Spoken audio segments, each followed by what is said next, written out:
बचपन एक्सप्रेस के सभी व्यूअर्स को गुड इवनिंग। और हमारा जो आज का सेशन है it is about an overview of the paper one of UGC net. Paper one जो है वो जनरल पेपर है टीचिंग एंड रिसर्च एप्टीट्यूड पे। तो इसका सिलेबस का आज हम डिटेल में देखेंगे कि इसके सिलेबस में क्या क्या चीज़ें हैं, क्या क्या यूनिट्स हैं, इसके क्या क्या कंपोनेंट्स हैं जिसको हमें ध्यान देने की ज़रूरत है ताकि हम अपना एग्ज़ाम फ्लाइंग कलर्स के साथ क्वालिफाई कर सकें। सो पेपर वन जो होता है वो कंपलसरी पेपर होता है, सारे सब्जेक्ट्स के लिए सेम ही होता है। उसका सिलेबस सारे सब्जेक्ट्स के लिए सेम है पेपर वन का। और इसके लिए हमें इसमें पहले हमें चॉइस मिलती थी। एनडीए पहले यूजीसी हमें पहले चॉइस देता था। Out of 60 we were suppose to do 50 questions only, but now ऐसा नहीं है। अब ये पेपर में हमें चॉइस नहीं मिलती है, पूरे 50 के 50 क्वेश्चंस ही हमें करने होते हैं। और टाइम भी अब इसका कम कर दिया गया है, पहले इसके लिए ज़्यादा टाइम मिलता था, अब इसके लिए समय कम कर दिया गया है। तो जो ये पेपर है, ये पेपर बेसिकली एनटीए ने इसलिए रखा है सबके लिए सिमिलर क्योंकि ये एसेस करता है हमारी टीचिंग और रिसर्च कैपेबिलिटीज़ को। और इसका एम ही है कि हमारे रिसर्च एप्टीट्यूड को वो टेस्ट करें, बिकॉज वी जो यूजीसी का नेट का एग्ज़ाम है वो असिस्टेंट प्रोफेसर के लिए होता है। तो इसलिए वो हमारा चेक करता है कि हमारा रिसर्च एप्टीट्यूड क्या है, हमारी कॉम्प्रिहेंशन एबिलिटीज़ क्या हैं, हमारी कॉग्निटिव एबिलिटीज़ कैसी हैं, एनालिसिस कैसा है, इवैल्यूएशन कैसा है, स्ट्रक्चर कैसा है, आर्ग्यूमेंट्स को लेकर के हमारी अंडरस्टैंडिंग कैसी है, इंडक्टिव डिडक्टिव रीजनिंग कैसी है, आर वी कंपैटिबल इनफ, ये चेक करने के लिए इस पेपर को रखा है यूजीसी ने।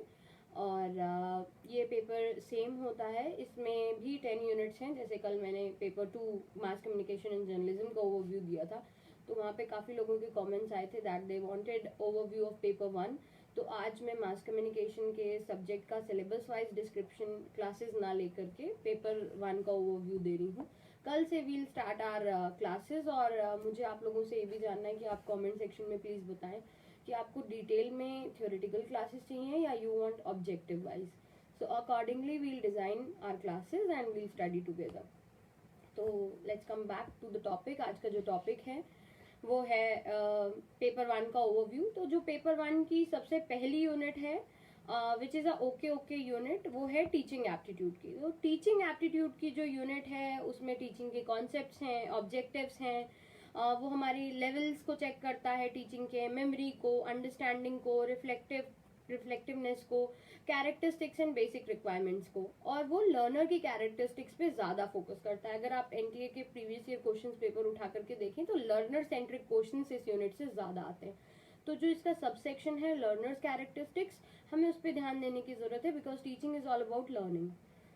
और लर्नर की कैरेक्टरिस्टिक्स में हम कैरेक्टरिस्टिक्स देखते हैं टीचर्स की, स्टूडेंट्स की, academic, social, environmental, cognitive. Individual differences हैं तो किस तरह से चीज़ें की जाएंगी, साइकोलॉजिकल डिफरेंसेस हैं या सिमेंटिक डिफरेंसेस हैं तो उसको लेकर के कैसे हम उसको रिजॉल्व करेंगे, बिकॉज स्टूडेंट्स बहुत सारे बैकड्रॉप के आते हैं। सो लर्नर कैरेक्टरिस्टिक सेंट्रिक ये होता है और इससे बहुत ज़्यादा सवाल आते हैं, इसका जो सेक्शन 2 है। फिर इसका जो यूनिट 1 का सेक्शन 3 है वो डील करता है factors affecting teaching related, like support material को लेकर के, इंस्ट्रक्शनल फैसिलिटीज़ को लेकर के, लर्निंग एनवायरनमेंट एंड इंस्टीट्यूशन को लेकर के। फिर इसका जो नेक्स्ट सेक्शन है वो डील करता है methods of teaching in higher educational institutions, like teacher centre versus learner centre, offline versus online. Online में आजकल जो हमारा स्वयं है, स्वयं प्रभा है, मूक्स हैं, उसको लेकर के बहुत सवाल आते हैं, इसके फुल फॉर्म्स को लेकर के भी पूछ लेता है। So while preparing we need to focus on this also. फिर इसमें जो नेक्स्ट सब सेक्शन है that deals with teaching support system, जिसमें कि ट्रेडिशनल, मॉडर्न और आईसीटी बेस्ड वो टीचिंग सपोर्ट सिस्टम्स को लेकर के सवाल पूछता है। आजकल जैसे आप लोगों को पता है कि हमारी स्मार्ट क्लासेस हो चुकी हैं, we use modern aims of teaching, तो टीचिंग सपोर्ट सिस्टम में लेकर के इस तरह के सवाल आते हैं। फिर आता है इसका जो लास्ट सेक्शन है, it is based on evaluation systems. किस तरह का टाइप्स ऑफ इवैल्यूएशन है, evaluation in choice based credit system in higher education, computer based testing, innovations in evaluation systems, इसको लेकर के सवाल पूछता है। जो लोग भी हायर एजुकेशन में हैं, सभी हैं, बिकॉज सबने मास्टर्स कंप्लीट कर लिया है, तभी वो नेट के लिए जा रहे हैं और एम भी कर रहे हैं हायर एजुकेशन इंस्टीट्यूशंस में पढ़ाने का। तो ये इवैल्यूएशन सिस्टम बेस्ड पे इसकी लास्ट यूनिट होती है। इससे भी सवाल आते हैं बिकॉज मॉडर्न एम्स और ट्रेडिशनल एम्स को लेकर के, इवैल्यूएशन सिस्टम को लेकर के वो अक्सर पूछता रहता है। फिर इसकी सेकेंड यूनिट है जो कि हमारे पेपर 2 में भी है, दैट इज रिसर्च। पेपर 2 में हम कम्युनिकेशन रिसर्च पढ़ते हैं, पेपर 1 में हम रिसर्च एप्टीट्यूड पढ़ते हैं। तो पेपर 1 में हम बहुत इतना डिटेल में नहीं जाते हैं रिसर्च को लेकर के जितना हम पेपर 2 में जाते हैं। तो रिसर्च एप्टीट्यूड में जो सबसे पहला सबसेक्शन इन्होंने डिवाइड किया है, दैट डील्स विद रिसर्च, उसका मीनिंग, उसके टाइप्स, कितने टाइप्स की रिसर्च होती है, उसकी characteristics, positivism and post positive approach to research, ये इससे डील करता है। रिसर्च से काफी सवाल आते हैं। सो इस यूनिट को हमें बिल्कुल भी इग्नोर नहीं करना है, क्योंकि इसका कुछ पार्ट हम पेपर 1 में पढ़ते हैं और कुछ पार्ट पेपर 2 में। जिनका जो भी सब्जेक्ट है, आई एम श्योर कि सबके सब्जेक्टिव में भी रिसर्च से जरूर कुछ ना कुछ होगा।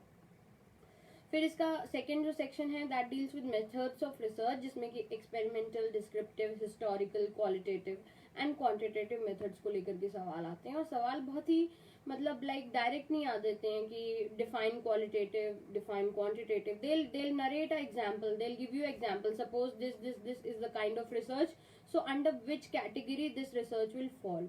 तो वो हमारी कॉग्निशन को चेक करने के बाद ही इस तरह के सवालों को देती है। और एनटीए अब यूजीसी अब बिल्कुल भी डायरेक्ट सवाल नहीं पूछता, ऊपर के लेवल के सवाल नहीं पूछता है। देन इसका नेक्स्ट स्टेप है, वो डील करता है विद स्टेप्स ऑफ रिसर्च, क्योंकि रिसर्च में बहुत सारे स्टेप्स होते हैं, तो उनके स्टेप्स को लेकर के पूछ लेता है। मेनी टाइम्स वो स्टेप्स दे देता है और उनको बोल देता है कि सीक्वेंस के अकॉर्डिंग लगाइए।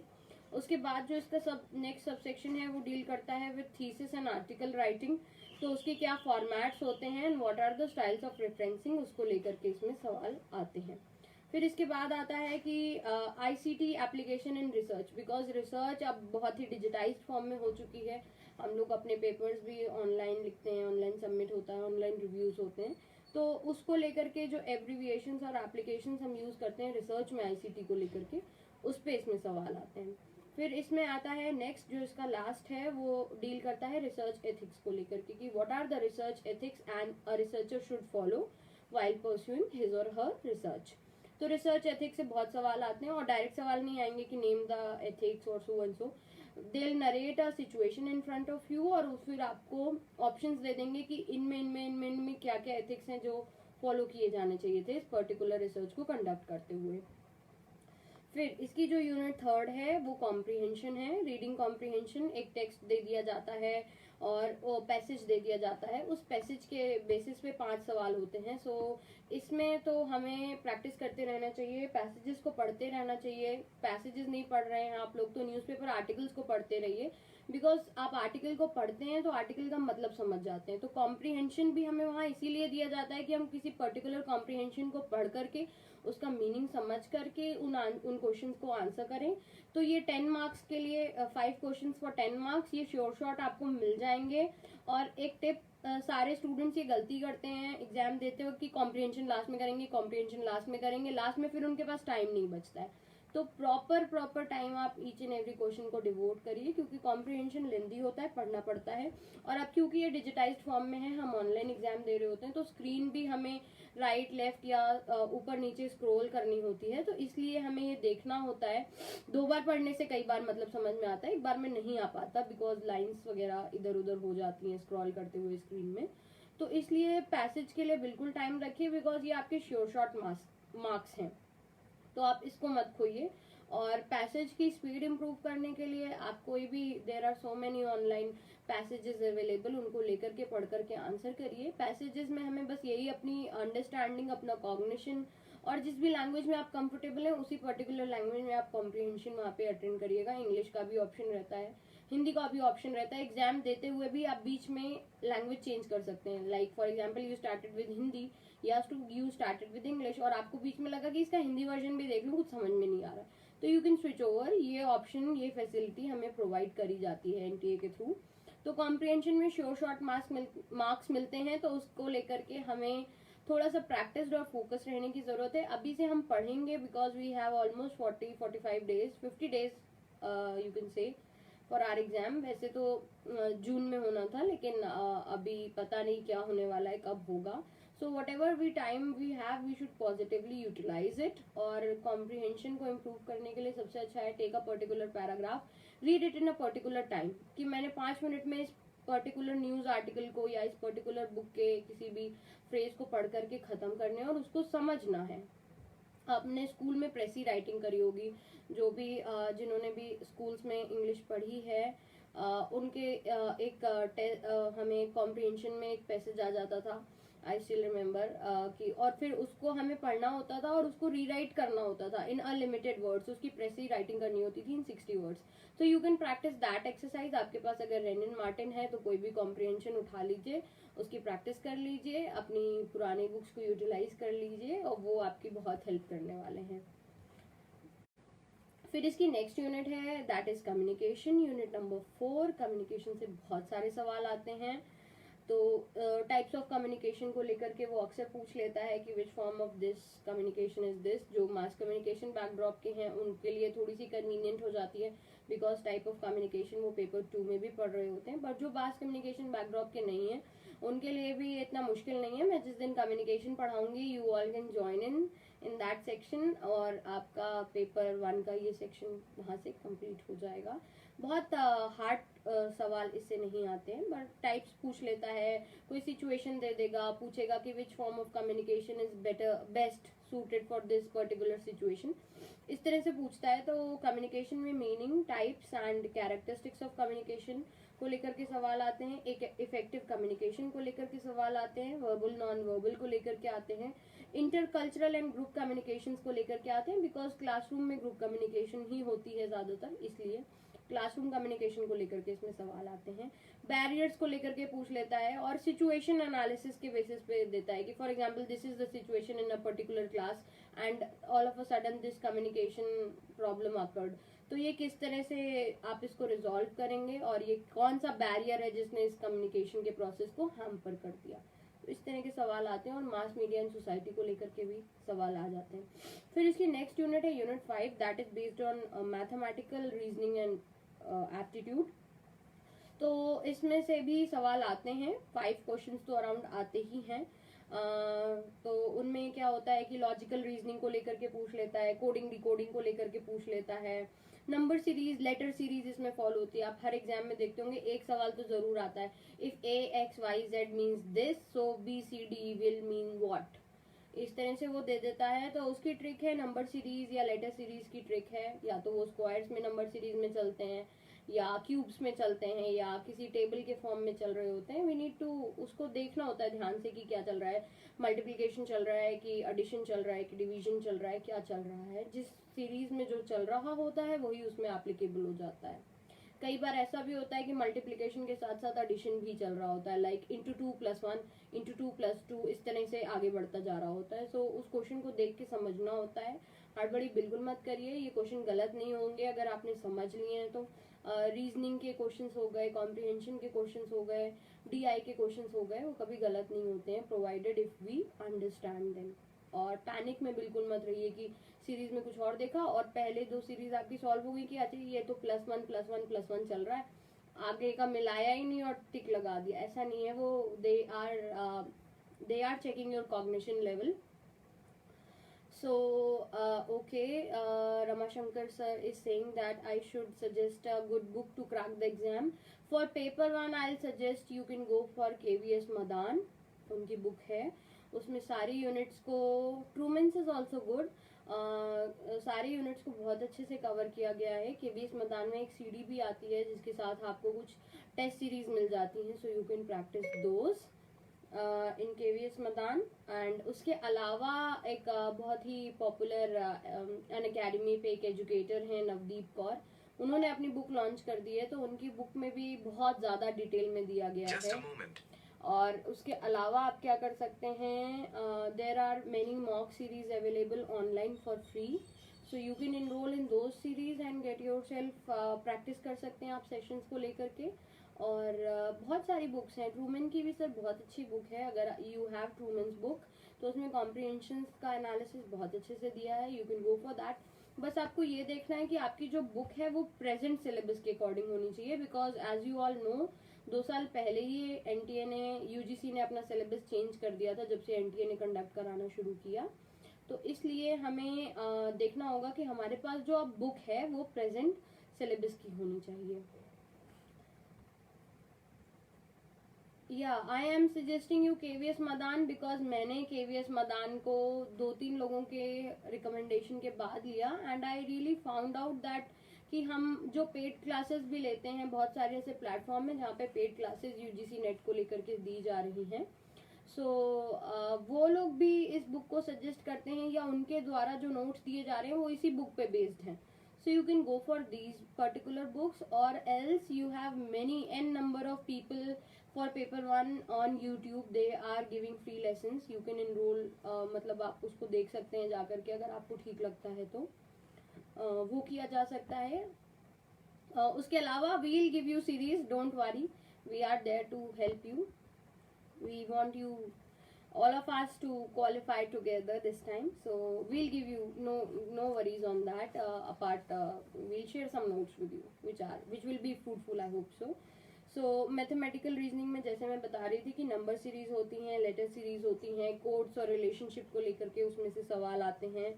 फिर उसमें से फ्रैक्शन, टाइम एंड डिस्टेंस को आते हैं कि वो पहले ईस्ट जा रहा था, फिर वो लेफ्ट चला गया, फिर वो राइट चला गया, फिर इतने किलोमीटर चला, फिर वो उसने वापस मोड़ लिया, तो वो अपने एक्चुअल स्टार्टिंग पॉइंट से कितनी डिफरेंस में है।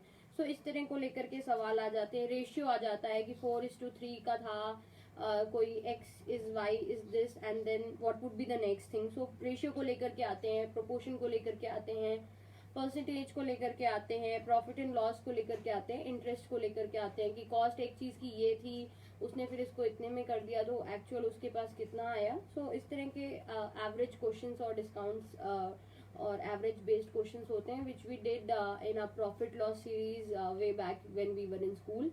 So sir, you are saying that Pearson's book, every book is good sir, whichever suits your taste you can go for that. पर एक से ज्यादा बुक मत लीजिए, बिकॉज एक बुक में ही इतना ज्यादा कंटेंट है कि आप उसे कवर नहीं कर पाते हैं। लोगों को लगता है कि वी शुड हैव बहुत सारे राइटर्स की बुक ले लें और उसको करें, ऐसा नहीं है। हर किसी ने अलग अलग तरह से कॉन्सेप्ट्स को डिफाइन किया होता है, तो फिर आपका कंफ्यूजन बढ़ जाएगा। Stick to one particular writer, this is my advice to you all, because changing or switching will lead to chaos. अभी हमारे पास बहुत ज़्यादा टाइम नहीं है। अगर हम देखें कि जुलाई में भी अगर एग्जाम है तो we hardly have 2 months with us, so that is why we need to focus. and sir, कोई भी बुक आप ले लीजिए, रमाशंकर सर, कोई भी बुक ले लीजिए, but stick to one particular book, क्योंकि हर एक बुक में अलग अलग तरह से कॉन्सेप्ट्स को एक्सप्लेन किया है। So let's move on to the next unit, which is unit 6, that is logical reasoning. Logical reasoning से बहुत सारे सवाल आते हैं, और जब से सिलेबस चेंज हुआ है इसमें इंडियन लॉजिक भी इंट्रोड्यूस कर दिया गया है यूजीसी के द्वारा, तो हमें उसको ध्यान देने की जरूरत है, बिकॉज वो न्यूली इंट्रोड्यूस्ड है। तो प्रीवियस ईयर क्वेश्चन पेपर्स में भी हमें उससे ज्यादा सवाल नहीं मिलेंगे। तो आप जो भी बुक ले रहे हैं, चाहे वो पियर्सन की लें, चाहे वो केवीएस मदान की लें, चाहे वो ट्रूमैन की लें, जरूर ये चेक करके लें कि लेटेस्ट सिलेबस के अकॉर्डिंग आपकी बुक है।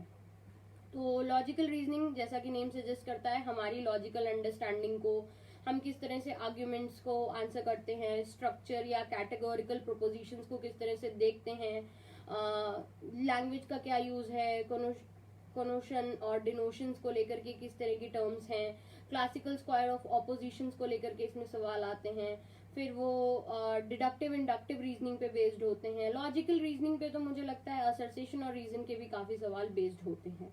एनालॉगीज को दे देता है, वेन डायग्राम दे देता है, 2 डायग्राम दे दिए इधर उधर, तो मतलब उसने डायग्राम नहीं दिए, डायग्राम हमें खुद बनाने पड़ते हैं। एक्सप्लेन करता है कि x is y, y is s, so s और ए में क्या रिलेशन है, तो वो हम वेन डायग्राम के थ्रू ड्रॉ करके अगर उसे करते हैं तो वो जल्दी भी हो जाता है, and easily we can conclude, हम उसका लॉजिकल कंक्लूजन निकाल लेते हैं। तो इंडियन लैंग्वेजेस, इंडियन लॉजिक जो है, जो कि मीन्स ऑफ नॉलेज है, उसमें आता है प्रमाणास। प्रमाणास को लेकर के क्वेश्चंस आते हैं। प्रमाणास मीन्स परसेप्शन, अनुमानास इंटरफेरेंस को लेकर के आते हैं, उपमाना मतलब कंपैरिजन को लेकर के आते हैं, शब्दा मतलब वर्बल टेस्टिमनी को लेकर के आते हैं, अर्थपति मतलब इम्प्लीकेशन को लेकर के आते हैं, एंड अनुपलब्धि मतलब नॉन एप्रीहेंशन को लेकर के सवाल आते हैं। And Indian logic has been newly introduced, so बहुत ज़्यादा इस पे चीज़ें अवेलेबल नहीं हैं और हमें इसे इग्नोर नहीं करना है। ये बहुत इंपॉर्टेंट टॉपिक है, इससे सवाल आए हैं, मैंने पिछले 2 बार से इसको नोटिस किया है। देन उसके बाद हमारी यूनिट नंबर 7 है डेटा इंटरप्रिटेशन पे। डेटा इंटरप्रिटेशन से सवाल आता ही आता है। 10 मार्क्स का 5 सवाल होते हैं, एक पर्टिकुलर वो डीआई का चार्ट दे देते हैं और 5 सवाल होते हैं एंड 10 मार्क्स। अगर आपने सही कर लिया तो you are having 10 marks in your pocket. तो जो हमारा डेटा इंटरप्रिटेशन होता है वो जनरली एवरेज बेस पे होता है कि एवरेज निकाल लीजिए, या बार ग्राफ्स और हिस्टोग्राम और पाई चार्ट्स और टेबल चार्ट के थ्रू वो एक पर्टिकुलर सिचुएशन को एक्सप्लेन करते हैं, प्रॉब्लम को एक्सप्लेन करते हैं, तो हमको उसका सोल्यूशन करना होता है। तो इसके लिए what we need to do, we should do mathematical practice, हमें थोड़ी सी रोज करनी चाहिए। एटलीस्ट कुछ स्क्वायर्स याद रखिए कि 5 का स्क्वायर क्या है, 10 का स्क्वायर क्या है, मतलब 10 तक के स्क्वायर्स तो याद रखिए, क्यूब्स याद रखिए, that would be helpful. Multiplication, if you are good at multiplication, क्योंकि इसमें एवरेज निकालना होता है, मल्टीप्लिकेशन डिवीजन बहुत करना होता है, परसेंटेज कैलकुलेट करने की बात अक्सर डीआई में वो कहते हैं कि एनुअल रिपोर्ट्स दे देंगे कि 2014 में ये था, 15 में ये था, 16 में ये था, 17 में ये था, तो कौन से साल की एनुअल एवरेज सेल्स बहुत ज्यादा थी, तो आप सब निकालोगे बैठ करके सारी एवरेजेस, फिर उनको देखोगे, कंपेयर करोगे कि which one is better. So DI is very important unit और इससे शॉर्ट मार्क्स मिलते हैं, इसे कभी नहीं छोड़ना चाहिए। आई स्टिल रिमेम्बर जब यूजीसी में चॉइस आती थी छोड़ने की, तो मैं कभी डीआई नहीं लेती थी, मैं always I use to skip these DI, but after particular guidance अब मैं डीआई के क्वेश्चंस कर लेती हूँ। पता नहीं सारे सही करती हूँ कि नहीं करती हूँ, पर 3 तो सही हो ही जाते हैं 5 में से। देन इसकी नेक्स्ट यूनिट है unit number 8 which is information and communication technology. तो इंफॉर्मेशन एंड कम्युनिकेशन टेक्नोलॉजी का कुछ पार्ट हमारा पेपर 2 में भी है, जो मास कम्युनिकेशन के हैं उनको पता होगा। लेकिन यहाँ पे जो इन्फॉर्मेशन कम्युनिकेशन टेक्नोलॉजी है इससे बहुत डिफिकल्ट सवाल आते हैं, डायरेक्ट क्वेश्चंस बिल्कुल नहीं आते, इनडायरेक्ट क्वेश्चंस आते हैं। मतलब लाइक कंप्यूटर्स के एब्रीवेशंस को लेकर के, रैम रोम की मेमोरी के अंदर भी, रैंडम एक्सेस मेमोरी का भी फंक्शंस के सब फंक्शंस के अंदर से सवाल वो पूछता है।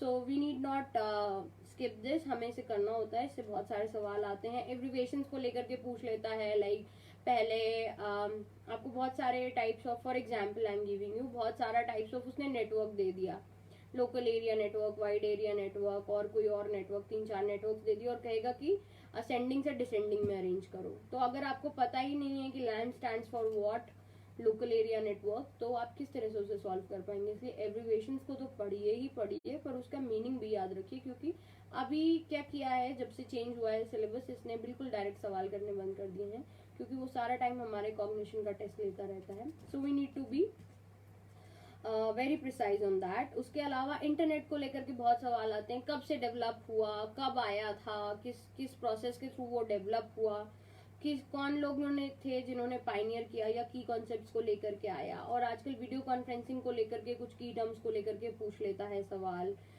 डिजिटल इनिशिएटिव्स जो हो रहे हैं हायर एजुकेशन में, उसको लेकर के सवाल आता है। For example government has introduced DigiLocker for all of us, तो वो क्या है, डिजी लॉकर क्या है, उसमें आप क्या रख सकते हो, किस तरह से एक्सेस होगा, इस तरह के सवाल वो टेक्नोलॉजिकली बेस्ड भी पूछता है।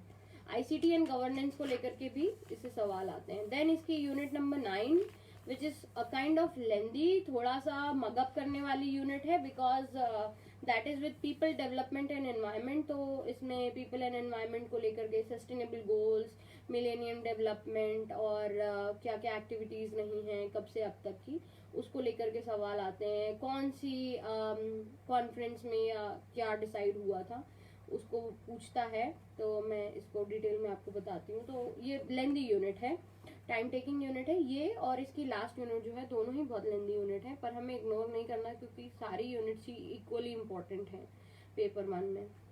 और जितना प्रैक्टिस करेंगे उतना आपको अच्छा इसका आएगा, बिकॉज अभी हमें स्पीड अप करने की ज़रूरत है खुद को, बिकॉज वी हैव इसका टाइम अब कम कर दिया गया है।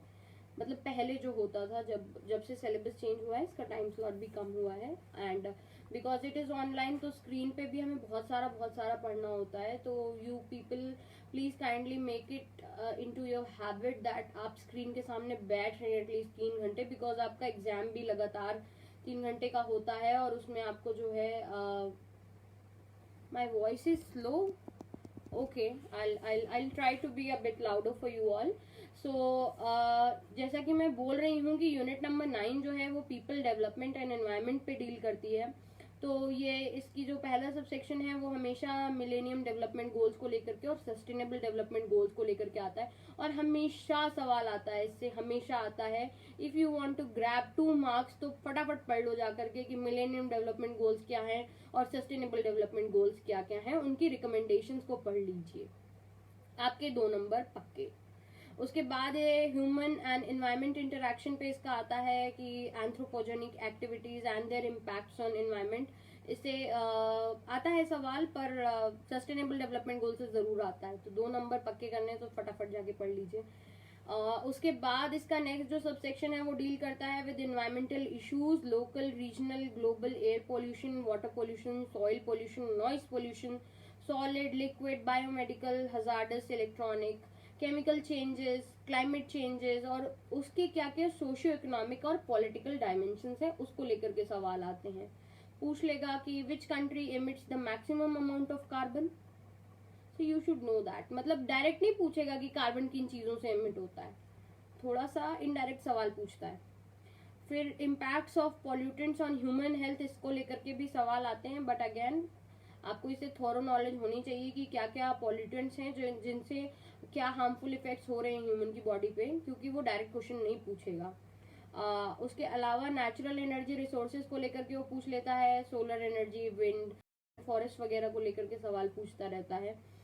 नेचुरल हजार्डस डिजास्टर्स को लेकर के भी वो पूछता रहता है, and what are the mitigating strategies which has been introduced, उसको लेकर के पूछता है। So we need to study that. उसके बाद जो एक बहुत इंपॉर्टेंट इसका सब सेक्शन है वो, so sorry for the technical glitch, because of some reasons my broadcast was interrupted. I think I'm back again. So environmental protection act की मैं बात कर रही थी। इन्वायरमेंटल प्रोटेक्शन एक्ट 1986 को लेकर के पूछता है, नेशनल एक्शन प्लान को लेकर के पूछता है, क्लाइमेट चेंज पे, रियो समिट को लेकर के पूछता है, मॉन्ट्रियल प्रोटोकॉल की रिकमेंडेशंस को लेकर के सवाल पूछ लेता है, बायोडाइवर्सिटी पे पूछता है, क्योटो प्रोटोकॉल में क्या हुआ था पूछता है, पेरिस एग्रीमेंट में क्या क्या रिकमेंडेशंस थी वो पूछता है, इंटरनेशनल सोलर अलायंस कहाँ हुआ है, किन के बीच में हुआ है, कितने megawatt solar energy India produce करने वाला है, या कौन है मेजर प्रोड्यूसर, इस तरह के सवाल वो आपसे इस यूनिट में पूछता है। फिर जो इसकी लास्ट यूनिट है that is higher education system. तो हायर एजुकेशन सिस्टम में वो पूछता है कि institutions of higher learning and education in India, in ancient India से लेकर के अभी तक का पूछता है। फिर evolution of higher learning and research in post independence, किस तरह से स्वतंत्रता के बाद हमने अपनी उच्चतर शिक्षा को बढ़ावा दिया है, उसको लेकर के पॉलिसीज को लेकर के सवाल पूछता है। बहुत सारी कमेटीज फॉर्म हुई थी एजुकेशनल रिफॉर्म्स को लेकर के, उन कमेटीज को वो सिंक्रोनाइजेशन क्रोनोलॉजिकल ऑर्डर में लगाने को दे देता है, और कमेटीज की रिकमेंडेशंस भी पूछता है। So we need to study those things. उसके अलावा वो conventional non conventional learning programs जो इंडिया में चल रहे हैं उसको लेकर के पूछ सकता है सवाल। Professional, technical and skill based education पे सवाल आते हैं, value education and environmental education पे सवाल आते हैं, पॉलिसीज, गवर्नेंस एंड एडमिनिस्ट्रेशन पे सवाल आते हैं। कोई ये बहुत इंपॉर्टेंट सबसेक्शन है इसका, इससे सवाल जरूर आता है। तो पॉलिसीज, गवर्नेंस एंड एडमिनिस्ट्रेशन को बिल्कुल मिस मत करिए। एटलीस्ट 2 मार्क्स तो इसमें हैं आपके, और एटलीस्ट 2 मार्क्स आपके मिलेनियम डेवलपमेंट और सस्टेनेबल डेवलपमेंट गोल्स में है। सो 4 मार्क्स तो ये श्योर शॉट है, आप अभी पढ़ के अपने सिक्योर कर सकते हैं। So this is what paper 1 is, क्योंकि इसमें टीचिंग है, रिसर्च है, कॉम्प्रिहेंशन है, कम्युनिकेशन है, मैथमेटिकल रीजनिंग है, लॉजिकल रीजनिंग है, डेटा इंटरप्रिटेशन है, इंफॉर्मेशन एंड कम्युनिकेशन टेक्नोलॉजीज हैं, तो उसको लेकर के एब्रिविएशंस पढ़िए, नई नई टेक्नोलॉजीज जो आ रही हैं उनको लेकर के पढ़िए। लॉजिकल रीजनिंग पे इंडियन लॉजिकल को बिल्कुल इग्नोर मत करिए। उसके अलावा डेटा इंटरप्रिटेशन के लिए you need to do a lot of practice, keep on multiplying, अपनी मैथमेटिकल स्किल्स को इम्प्रूव करिए, बिकॉज हमारे पास बहुत लिमिटेड टाइम होता है। क्योंकि क्या होता है कि सवाल पढ़ने में ही काफ़ी टाइम चला जाता है और डीआई और कम्युनिकेशन कॉम्प्रिहेंशन जो पैकेज होता है उसको सब लोग लास्ट में रख देते हैं, जबकि ये जो 10 सवाल हैं, 5 सवाल कम्युनिकेशन कॉम्प्रिहेंशन से और 5 सवाल आपके डीआई से, 10 सवाल श्योर शॉट आपके सही हो सकते हैं। तो इनको एंड के लिए बिल्कुल मत छोड़िए प्लीज। जो सवाल आपको आते हैं उनको करने के बाद इनको करिए, और फिर जो नहीं आते हैं उनके बारे में सोच करके उन पे अपना जो बेस्ट आंसर आप दे सकते हैं वो करिए, क्योंकि एनटीए ने यूजीसी ने अभी तक नेगेटिव मार्किंग इंट्रोड्यूस नहीं करी है। So that is an added advantage with us. Aspirants के पास एक एडेड एडवांटेज है कि वो इसे कर सकते हैं। Please practice as much as you all can. If you are not good at maths, करते रहिए। मल्टीप्लिकेशन के टेक्निक सीख लीजिए कि कुछ टेबल्स आपको आई एम श्योर याद होंगे, लेकिन थोड़ा सा आपको स्पीड अप करने की जरूरत है इस एग्जाम को लेकर के। फिर पीपल एनवायरनमेंट और पीपल डेवलपमेंट एंड एनवायरनमेंट पे सस्टेनेबल गोल से जरूर जरूर जरूर सवाल आता है, तो उसको जरूर पढ़िए। रिकमेंडेशंस को पढ़िए, रियो समिट को पढ़िए, क्योटो प्रोटोकॉल में क्या हुआ था, इन चीज़ों को पढ़िए। हायर एजुकेशन सिस्टम में बहुत सारे सवाल आते हैं और कोई डायरेक्ट सवाल नहीं आता है, मतलब who is so and so authority in an higher education institution like an university, इस तरह का सवाल दे देगा और आपको आंसर करना होगा। इसलिए हायर एजुकेशन सिस्टम में किसके क्या रोल्स हैं उसको पढ़िए, किसके कौन सी नई पॉलिसीज फॉर्मुलेशन हुआ है गवर्नमेंट के थ्रू हायर एजुकेशन में उसको पढ़िए, कौन कौन से नए, बिकॉज आपने इसमें जनरल अवेयरनेस के जो सवाल होते हैं वो हायर एजुकेशन में ही जो नया रिफॉर्म हुआ होता है, तो उसी करंट अफेयर्स भी इसमें आ जाते हैं, क्योंकि इन्होंने कहीं पे current affairs straight away mention नहीं किए हैं। करंट अफेयर्स के लिए आपका हायर एजुकेशन और इन्वायरमेंट, ये 2 यूनिट्स हैं जिनसे करंट अफेयर्स भी ये लोग ले लेते हैं, like what was being said in so and so summit all of a sudden government has introduced so and so locker for students to keep their certificates. तो you should know DigiLocker है या कौन सा locker है, कब introduce हुआ है, तो उसको भी पढ़ने की आपको जरूरत है। So with this these all are the 10 units जिसमें कि यूजीसी नेट ने अपना पेपर 1 का सिलेबस डिस्क्राइब किया हुआ है। So I hope this is beneficial for you. Again I will add on कि पेपर 2 की जो हमारी series mass communication and journalism को लेकर के चल रही है उसमें मेरे से आप क्या चाहते हैं, यू वांट डिस्क्रिप्टिव और objective based things classes, so kindly comment ताकि मैं उसी अकॉर्डिंग प्रिपेयर करूं और आपकी हेल्प हो सके इस लॉकडाउन के फेज में, and post lockdown we can qualify UGC NET. So with these words I'll sign off and all the best to all of you.